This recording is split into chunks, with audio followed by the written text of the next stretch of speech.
the maximum strength of the Rajya Sabha is 250. The maximum strength of the Rajya Sabha is 250. The present strength of the Rajya Sabha is 245. The present strength of the Rajya Sabha is 245.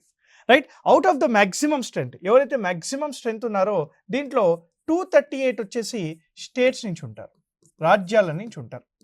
12 మంది వచ్చేసి మనకి nominated members ఉంటారు.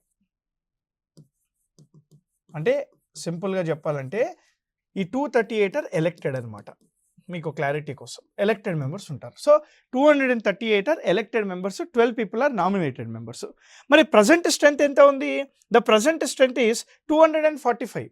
మరి out of this 245, 233 are elected.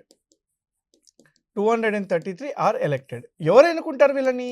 MLAs అనుకుంటారు. 233 are elected by the MLAs of state legislative assembly. ఎవరైతే state legislative అసెంబ్లీలో ఎమ్మెల్యేలు ఉన్నారో వీళ్ళు ఈ 233 మందిని ఎన్నుకుంటారనమాట.